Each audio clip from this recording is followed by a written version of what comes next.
I, during my engineering, was also interested in the same field or field similar to his. So when I got to know he's coming here, I actually was very happy to, get to know that he's going to be here. The reason being, it was just 75 years ago. We are actually a baby of a country, if you look at other countries.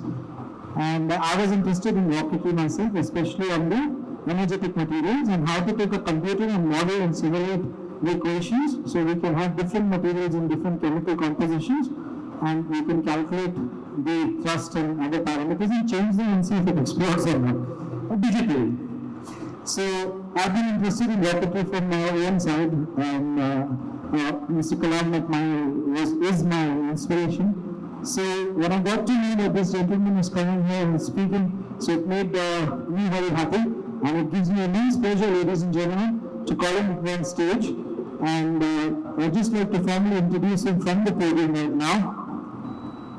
Ladies and gentlemen, recently there was a cartoon in the newspaper where they made fun of us. They said we wanted to join the elite club. Do you remember that? Never saw it? When our moon missions were happening? Because they were unhappy. 75 years में हम कहाँ आ गए? और 75 साल देखो तुम लोग को पूरी दुनिया में मारेंगे. And then another cartoon came in, which actually gave it back to them. It is not against anybody. We should actually take it against us. That we are now going to show them. So, recently in the news, we were so proud. I remember when Chandrayaan 2 didn't make it, it was around midnight and they all were in tears. And then Chandrayaan 3 happened. And look at that dedication, the phenomenal effort to quickly come back on their feet, take their learnings. But 2 and 3 were preceded by even a more phenomenal mission. You know why? They sent the man in the moon in 1969. They said we learned a lot about the moon. They couldn't detect water in it. It was us who showed the world what it means to really put the world's most best economically with the most reliable systems on the planet. Ladies and gentlemen, I would like all of you to stand up and give a round of applause for this gentleman who is involved with the Chandrayaan 1 mission, and he is here to have a conversation with us. His topic is 90 million beyond, skilled and scalable, ex-ISRO, ex-NASA, Dr. Syed M.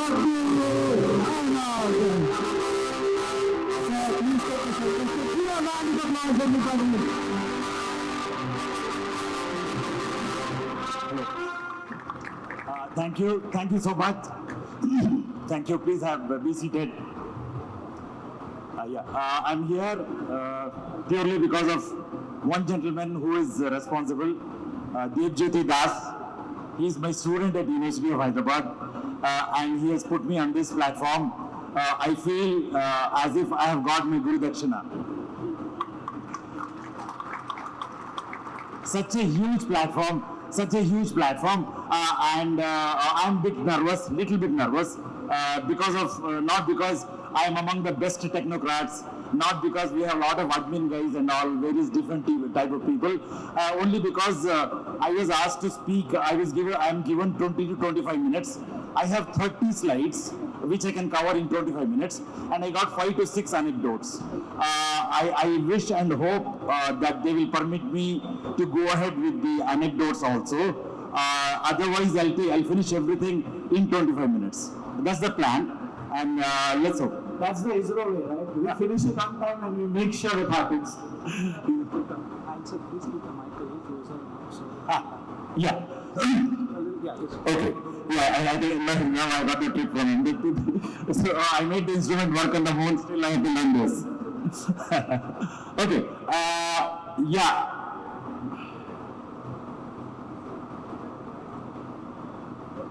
Can we have the first slide, please? First slide.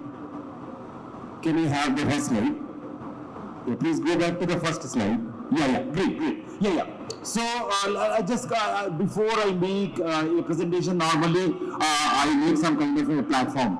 On that platform, I like to build my story. And the platform is the following. Moon is enigmatic. People have always been trying all kinds of things with moon. Poets have been writing wonderful poems. We know Muhammad Rafi became so popular among all the ashiks for the Chaudhry Ka Chand. And of course, everybody has his own way of looking at his Mashuka or whatever, connecting with the moon and all that. Now, moon is also a goal post for technocrats. I just like to take you back in time 400 years ago when Galileo built the first space scope we call. Galileo took his telescope, looked at the moon. And he said that there are no lakes on the moon. There are no oceans on the moon. It's all barren land. So moon that way intrigued human right from the day we wanted to, our inquisitiveness was always there. So we wanted to always try out our best shot at the moon. And we all know about the Cold War between Russia, the USSR and US, where we also know who was the winner and all. So that went on. In fact, within 2 years of trying with the very first satellite, Sputnik, the Russians attempted to go to the moon and they were successful in reaching the moon. So after the Cold War was all over, there was a lull of almost 15 to 20 years, and then in 2007, China went to the moon.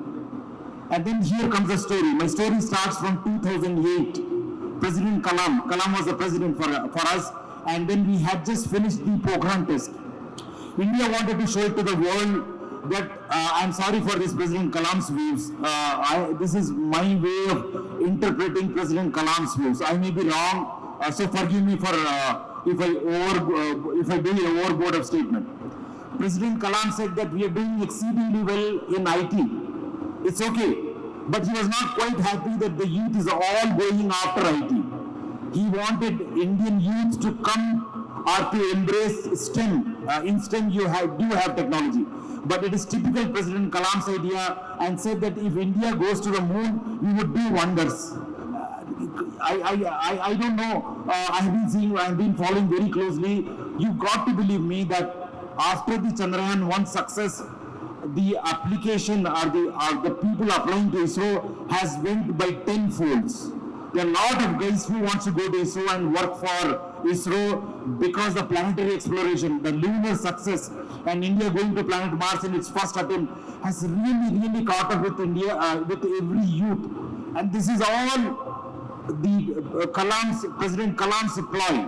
He intentionally did it. And we're so thankful. I'm standing here purely because of him. When India was going to the moon, he said that let's not just go to the moon, let us have a moon impact probe. Let us send a messenger which will go and fall on the moon. So I was part of that moon impact probe mission where I built an instrument, and I'll take you through those. And with that, let me see if this is working well. The next slide I have pressed. Yeah. I want all of you to remember this picture. This is a fabulous picture which I want all of you to remember. As a child, I remember moon actually means humans going to the moon. You see Buzz Aldrin taking the picture of Neil Armstrong. You almost see Buzz Aldrin in that his face mirror. You can see Buzz Aldrin and the guy is standing like that, the astronaut. For me, it is the same picture for India also. Right at the center, if this is working, the laser is okay. Right at the center, you have a picture snapped by Chandrayaan-2 orbiter. We have an orbital high-resolution camera which will give 0.5 meter resolution image.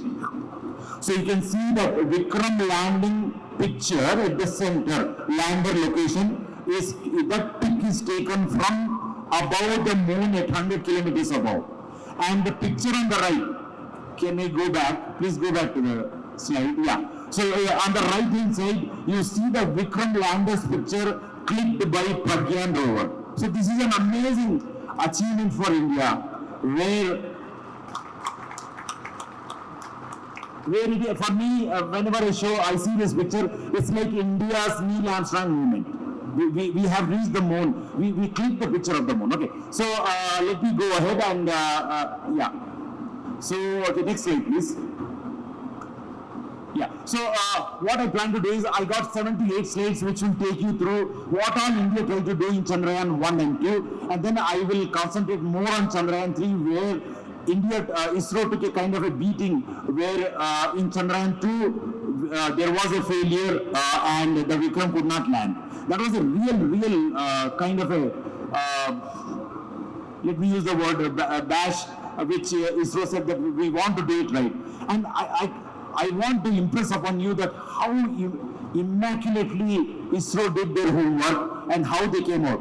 So let me go to the first slide, and here I'm trying to show that India started in 2008, maybe you can call it as a political, you may call whatever that decision is. India went to the moon, but they didn't know what all to do on the moon. That's why you can see that 6 instruments were all from abroad, only 5 experiments, 5 missions were from India out of the 11, and I was part of the Moon Impact Probe, and that's how it all started in 2008. Next one. Yeah, so I just wanted to show you that when India went to the moon, India did an amazing job, because if you Google and check, there was a Ranger mission which US carried out. In the Ranger mission, US made, NASA made 6 continuous attempts to go past the moon, take the pictures of the moon and come back. You got to believe this. Please Google right away and check. Ranger mission, NASA failed consecutively for 6 times. Can you believe this? So we had one hiccup in Chandrayaan 2 and we took it very seriously, but it takes whole lot of effort to be able to go to the moon and take that picture. And this is, you can see that India going to the moon, and India took the best pictures ever clicked by the humans, almost a meter resolution and cartographic images. You can see the three-dimensional effect, craters within the craters and all. So it was an amazing success for India as far as the Chandrayaan 1 mission go. Next. So this is where Moon Impact Probe, which is no more there, it has actually fallen. I want to inspire a lot of kids and all and say that this box which you are seeing on the right hand side, it has fallen on the moon right next to the South Pole, right next to the South Pole. There is little bit of controversy that Vikram has not landed at South Pole and all. No big deal, as a matter of fact. This is the one which is landed right next, and show it to you with the proof where exactly it landed. And this was truly President Kalam's brainchild, that India would go and touch the moon. Next. Yeah, Moon Impact Probe, what is the idea? Once you go to the moon, revolve around the moon, and you get separated from the mother spacecraft and have a spun around. You will be spinning around and then have an impact very close to the South Pole. And if you just tell you the results, we impacted at a place almost 2.5 kilometers from the place we intended to impact. It's just like hitting a golf ball from ISRO's headquarters into the swimming pool in Delhi's best 5-star hotel. You take it. We hit it. That was accuracy to be put it in right perspective. Next.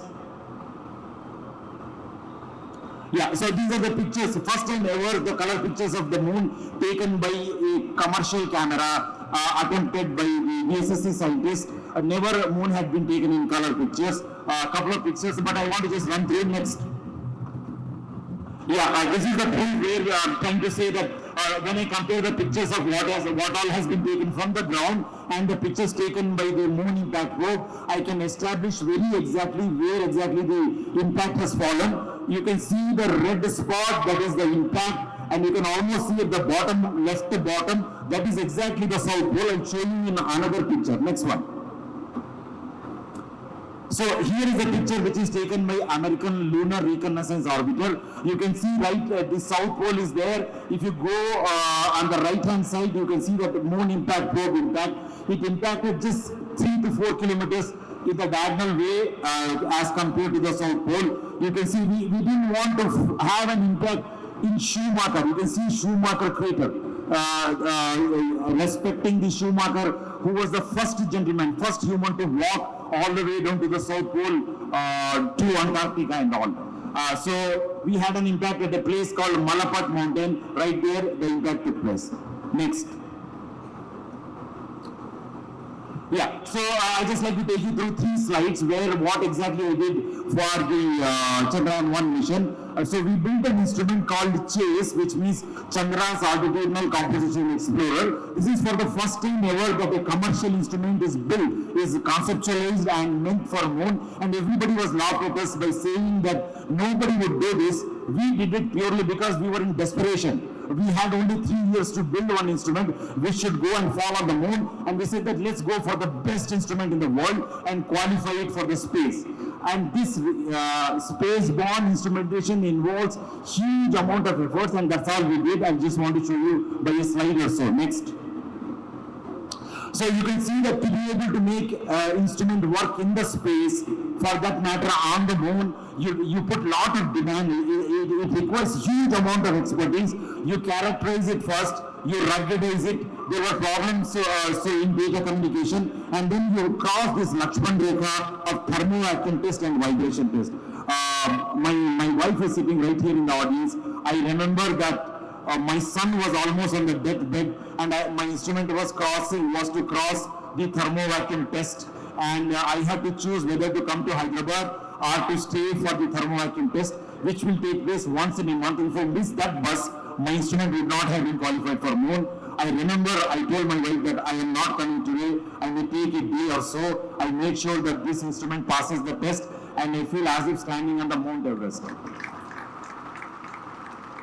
Yeah, I want to just tell my wife and sort her pardoning me that sometimes you really go mad as if I am trying to prove that this instrument is more close to me than my son. I had spoken to my brother. My brother said that he worked in Saudi Arabia. He said that I've seen asthmatic attacks, but don't you just hold on. Nothing much will happen. He will just come over it. And I don't know whether I listened to my brother well, whatever happened, but everything went on well, and the guy is in Intel now in Austin.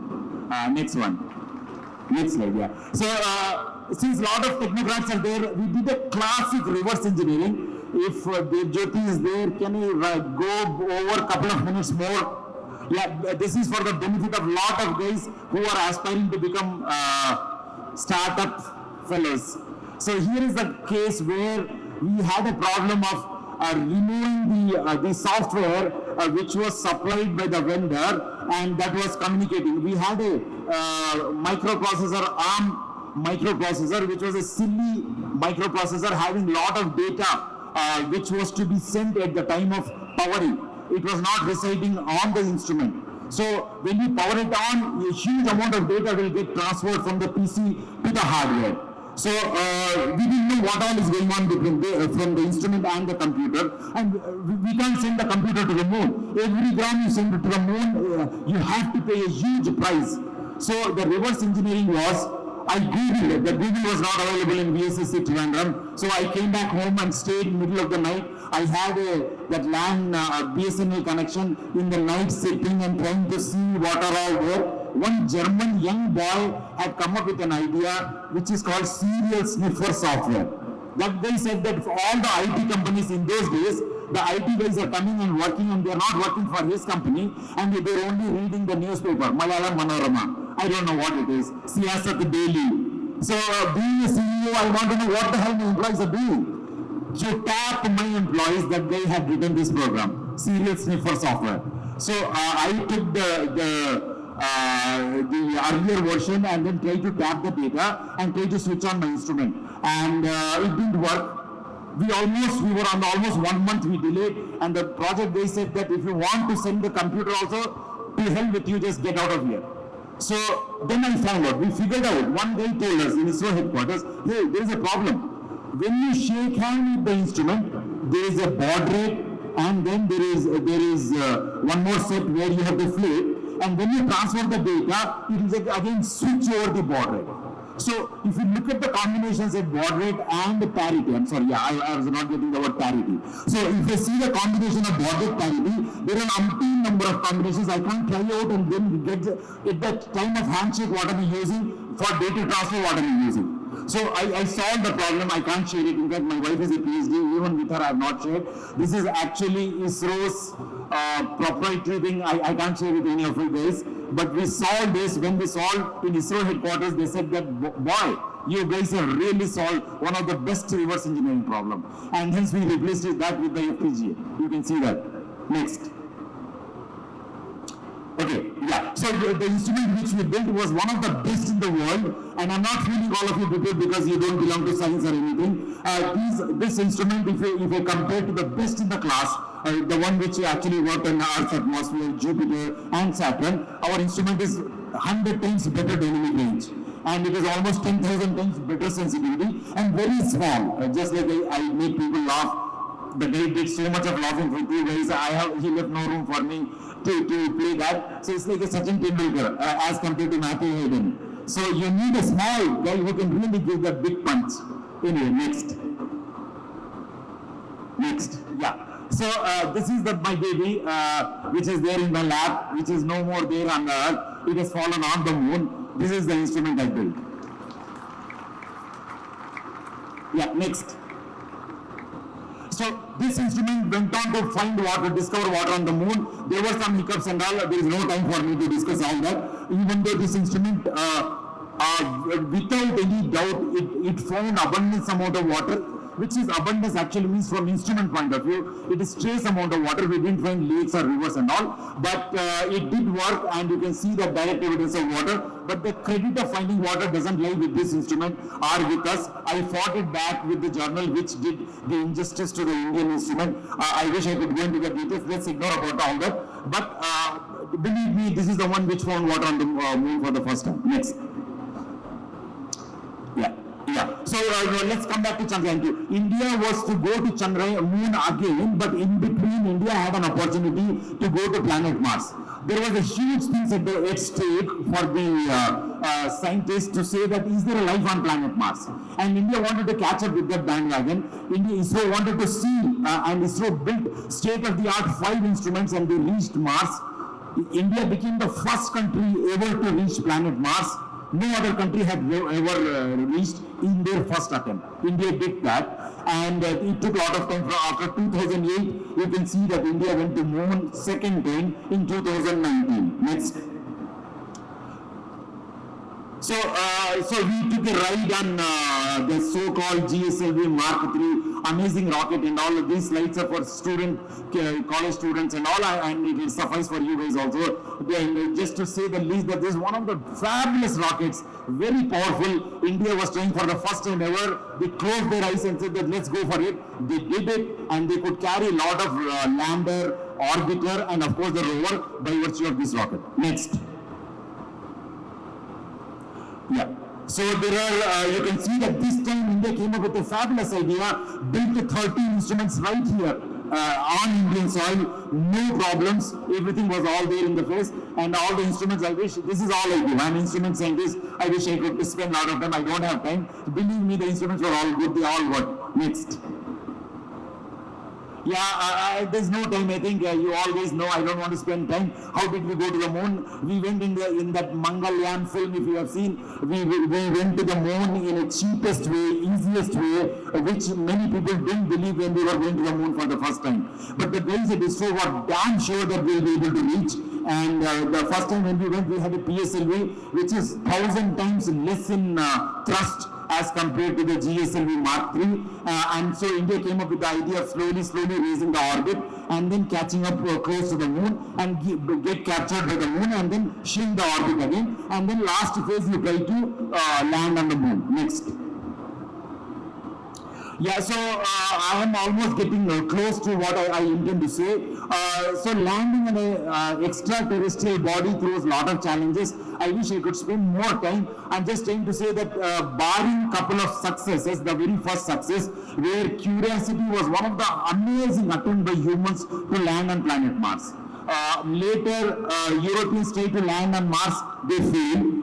Israelis tried to land on moon just before Chandrayaan 2, they too failed. So there are a lot of problems. I will tell you what the problem is in 1 minute or so. Next slide.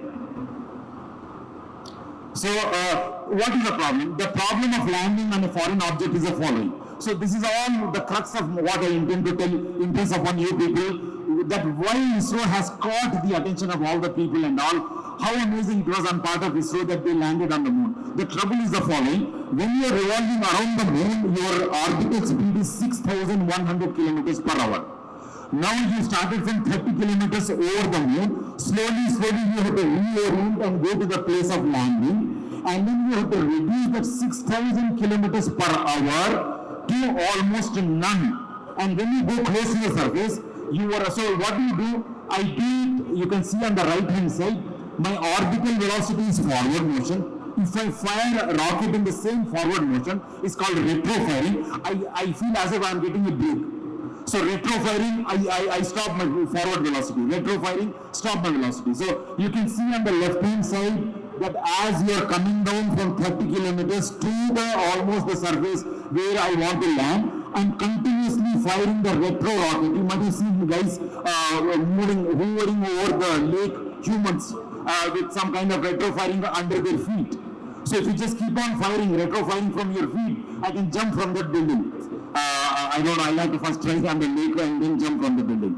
So the guy who is trying on the lake also can't jump. So that's the retro firing technology.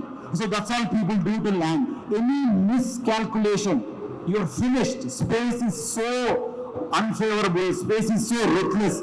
Any mistake, you're gone. You're absolutely finished. That's all made it in Chandrayaan 2. They did everything meticulously correct. Landing at 2.1 kilometers, they missed it, they got finished. Next. So and the worst part for Chandrayaan 2 and Chandrayaan 3 also, ISRO took a challenge that we want to land at a place where nobody else had landed. This will prove that point. They're saying that Apollos and all landed around the equator of the moon, and couple of probes from Russia could land closer to the south, and India wanted to land very close to the South Pole. Why South Pole only? Because there are a lot of there are a lot of theories which say that if you can go to South Pole, you can bury the ice in the craters at the South Pole. And that is the reason Moon Impact Probe also got slammed at the South Pole. Artemis program, US is spending $5 billion as I speak to you, and they want to have an outpost close to the South Pole. Next. We were not knowing so much about what exactly happened to Chandrayaan 2 and all. In the recent past, the chairman of ISRO came on public meetings and said that we failed in landing on the moon purely because the sequence design which we actually made for had a flaw. And he said that that flaw is rectified. So after 2 slides, I got another 3 more slides. So maybe 5 or 6 slides. So I will wind up my presentation. There, conclusively, the ISRO's guys realized what the problem was and they rectified it. Next slide.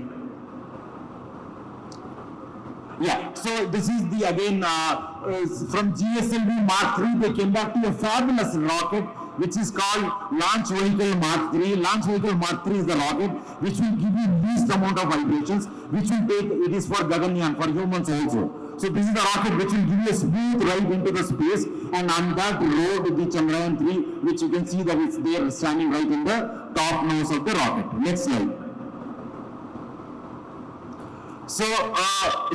Landing on the moon thanks to artificial intelligence and a huge amount of sensors they all have. So they have aerospace engineering had a thing called guidance navigation control. So what I do is I have set of sensors, they keep on giving me all the inputs. Then I have a sequencer. The sequencer will actually follow all the inputs, it will take all the inputs, and then it will independently take decisions about what to do. What do you want to do? You are expected to actually have a soft landing. And for soft landing, what do? I got to fire a retro rocket. Retro rocket is a very powerful rocket, it will give you a jolt. If you just keep on firing mindlessly, that's what happened to Chandrayaan 2, then you topple and then you will never be able to land. So you have to, so there is a rough firing, there is a gentle firing. So combination of rough firing, gentle firing, and keep on knowing that what is your velocity with which you are going. So next slide, if I go, one second, can you go back? Yeah, so they have this sequencers, 3 sequencers. They said that they get a real-time guidance that what exactly is happening. If there is any deviation, then switch over to sequence 2, which will solve your problems because things are not going well. They had a almost Mrita Sanjeevani type of a solution where they said everything fails. Then they had an emergency sequencer, which will only make sure that the retro-firing is taking place, and it's just like a blind man going and just stopping at a place where you asked him to stop. And you asked him to actually land at South Pole. That was the sequencing which never got invoked, but that's the reason the chairman of ISRO was all laughing and saying that this time we are going to land. The guy was having no stress. If you recall the TV show when Chandrayaan 3 landed, the guy was absolutely stress-free. Anyway, so next. So these are the sensors. I wish I could go into the details and all. Believe me, these are state-of-the-art sensors. Most of them are made in India, and these sensors will tell you what is your velocity, what is your acceleration. They have fantastic cameras which will tell you what exactly is happening. As I know the camera, I know, and let's say I'm asked to land, the guys work operating the computer. So I know that as I see this pattern, I'm this far away from them. So the AI will calculate and tell me that, okay, since you're so far, your fuel is this much, control this much of speed. Okay, you have a lot of fuel, and then okay, no problem. You just keep within your velocity range. All those decisions were all put in, and that was to work properly. Next. Yeah. So they also had a couple of. I got 4 more slides, please. Hold on, and then I'm through. Okay. So they said that instead of landing in a given spot, try to land on a strip, which is 4 kilometers by 2.5 kilometers. It's as if a plane is landing. And where to find the strips, you can see that they have actually found out from their orbital high resolution camera where all those flat strips are there. Otherwise you go and fall in a crater. The moon is absolutely full of craters. I wish I could show the picture, but you can see here also a lot of craters. So once you end up in a crater, you're finished anyway. So your mission is failed. So all those homeworks were carried out. Next. Okay, so this is, they also came up with extra sensor, extra communication tool. They also had huge amount of fuel so that they will have a good control to be able to actually hover, wait for a while, and then move away and then slowly land. This was not there in Chandrayaan 2. Hence, the sequencer told that since you are left with this much of fuel, only for the heck of it, try to go and land, and they smashed on the South Pole. So this extra fuel also was very helpful. So they were prepared on every front. Next one. Yeah, so they did a lot of modeling. As we are talking about AI and all that, you could actually sit and model. So they did a lot of modeling by saying that no matter from where I start, I start moving away from my track also, will I be able to land at the place of my choice? They did thousands of runs, and they found out that yes, they can land exactly at the place where they have decided to land. This is the modeling. Next one. These most all the slides are from Somnath, chairman of ISRO. These are not my slides. Believe me, the guy was so spot on. He was spot on. So if you look at this, so this is my last explanation. Where they did was, these are typical ISRO's way of doing. Their mantra is seeing is believing. You got to see. You say that, sir, I made one IoT, it will do wonders. The ISRO will say, can you show me how does it work? So what they did was, they did cold test, they did hot test. What are cold test? They assembled the whole Vikram, put it in a chopper, and made sure that all the 9 sensors are working. And then they took the Vikram and dropped it from almost 100, just like the crane which I am seeing at the back. They literally dropped the Vikram and said, can you demonstrate your firing and all, and holding on and hovering? Vikram did all that. I'll show you in the next slide. Have a look. Next. Yeah, you can see that the chopper carried and made sure that all the, so they had lot of this thing, craters at the bottom. They wanted to see whether they are getting a signature that yes, crater is there, please don't land. Flat space is there, please go ahead and land. All those tests were done by chopper, and then they dropped it from the crane, which you see right at your back. Simply dropped it and made the Vikram to bloody, I'm sorry for this, bloody get down smoothly. And the Vikram did get down very smoothly. Next. Yeah. So this is being an instrument scientist, I try to do what I am good at it. So India carried huge amount of instruments. I wish I will go into the details. I'm almost through, getting through. Okay. I think I got a signal. So these instruments are there. I'll run through. No, I don't have to. Next one. Believe me. One sec. Believe me, all these instruments were built here in India. They were state of the art. They were never tried on the moon. ISRO tried for the first time on the moon, and you all saw that all the 4 instruments churned out their data, and they were available on the TV you were watching. Next one, yeah. So I work just 1 kilometer diagonally across in the lane of Raidurga metro station. There we are building small satellites. My CEO has worked for Planet Labs. This guy is 45 years old. He has built 300 satellites. And I'm so fascinated to work with him. We built one 6U CubeSat. We are presently building. This is not salesman pitch, but I'm just trying to say that being a scientist, I want to build one satellite which is unique, just in 24 kilograms. And you can see at the bottom, 25 kilograms, 100 watts. And if you compare the comparison, the European Union built the similar satellite for $800 million. Here in Raidurgam Gully, we are trying to make it for $3 to $4 million. You may say that, can you do it? Yes, I can do it. I just thought about a comparison. If I'm going to the moon, I don't need an iPhone. I can do it with Nokia 3310. That's my plan. Next. Yeah. So India has become actually a powerhouse of space-borne instrumentation. Take it from me. India would lead the space-borne instrumentation. Remember the guy who built, the SME who built for a commercial mass spectrometer. You can have tons of instruments. Chandrayaan 1, then the MOM and all that. So many instruments are there. These are the Aditya's instruments, state-of-the-art, built right here in India. So India is a powerhouse. You got to believe me. It's standing right on the cusp of doing exceedingly well. So as my title of my talk said, the moon and beyond, and we are really scaled up and we are ready to go. No matter which planet you name it, we have it. Next. Yes, thank you very much.